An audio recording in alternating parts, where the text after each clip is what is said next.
مسلمان کو موت کا ڈر نہیں ہوتا۔ جناب خبیب رضی اللہ عنہ جب ان کو صلیب پہ لٹکایا گیا، آنکھوں میں آنسو آ گئے، کفار سمجھے شاید موت سے ڈر گئے۔ ہم کیا ہوا، موت سے ڈر گئے؟ کہا کہ نہیں، اللہ کی راہ میں جان قربان کرنے کی اتنی لذت ہے کہ ایک ہی جان ہے میری تو خواہش ہے کہ روئیں روئیں میں جان ہو، ان جانوں کو باری باری اللہ کی راہ میں قربان کروں۔ 2 نفل پڑھنے کی اجازت مانگی، نفل بھی ہلکے پڑھے، مختصر، اور فرمایا کہ یہ نہ سمجھنا جو نماز میں لذت آ رہی تھی، دل چاہ رہا تھا کہ نفل میں لمبے کروں، مگر تم یہ نہ سمجھنا کہ میں موت کے ڈر سے لمبی نماز پڑھ رہا ہوں۔ اس موقع پر کچھ اشعار بھی کہے جو صحیح بخاری میں مذکور ہیں۔ ایک شعر یہ بھی تھا، یہ بخاری میں نہیں ہے، حافظ بن حجر نے فتح الباری میں اس کو ذکر کیا کہ لیس حذار الموت انی لمیت ولکن حذاری حر نار ملفع۔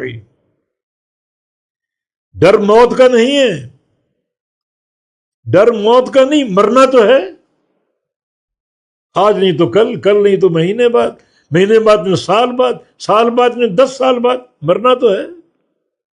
ڈر موت کا نہیں ہے، ڈر ایک ہی ہے مجھے، ایسا نہ ہو کہ مرنے کے بعد جہنم کی آگ کے لپیٹے میں نہ آ جاؤں، یہ ڈر ہے مجھے، موت کا ڈر نہیں۔ موت تو بہرحال آنی ہے۔ تو منافقین کو اس حقیقت کا ادراک نہیں تھا۔ اللہ فرما رہا ہے قُلْ لَن يَنْفَعَكُمُ الْفِرَارُ إِنْ فَرَرْتُمْ، کہہ دیجئے ہرگز تم کو نفع نہیں دے گا بھاگنا اگر تم بھاگ گئے۔ کس چیز سے؟ موت سے یا قتل سے۔ کتنا جی لوگ اس کے بعد، وَإِذًا لَا تُمَتَّعُونَ إِلَّا قَلِيلًا، اور اس وقت پھر نہیں تم فائدہ دیے جاؤ گے مگر بہت تھوڑا۔ موت تو بہرحال آئے گی۔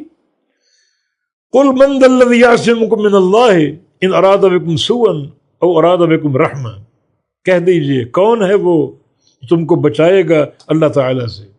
ان اراد بکم سوءا، اگر اللہ تم سے ارادہ کرے، تمہارے ساتھ ارادہ کرے برائی کا، تمہاری موت کا، تمہاری قتل کا، مرض کا، کوئی ارادہ کر لے تو اللہ سے بچانے والا کون ہے تمہیں؟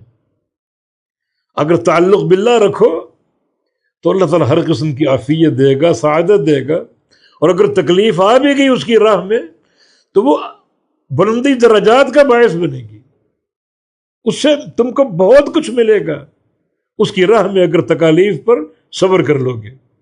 تو قل کہہ دیجئے من ذا الذی یعصمکم من اللہ، کون ہے جو تمہیں بچا سکے اللہ تعالیٰ سے، ان اراد بکم سوءا، اگر وہ ارادہ کر لے تمہارے ساتھ برائی کا، او اراد بکم رحمہ، یا ارادہ کرے تمہارے ساتھ رحمت کا، رحمت کا فیصلہ فرما لے، رحمت دینے کا فیصلہ فرما لے، اس رحمت کے فیصلے کو کوئی ٹال نہیں سکے گا، اور برائی کا ارادہ فرما لے کسی نقصان کا، موت کا، قتل کا، کون تمہیں بچائے گا؟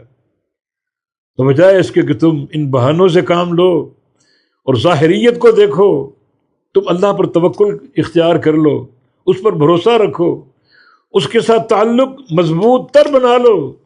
اللہ تعالیٰ حفاظت بھی کرنے والا ہے اور اللہ تعالیٰ تم کو بچانے والا بھی ہے، اور اگر اللہ نے فیصلہ کر دیا کسی تکلیف کا، اس پر تم نے صبر کر لیا تو وہ صبر اللہ کے بڑا قیمتی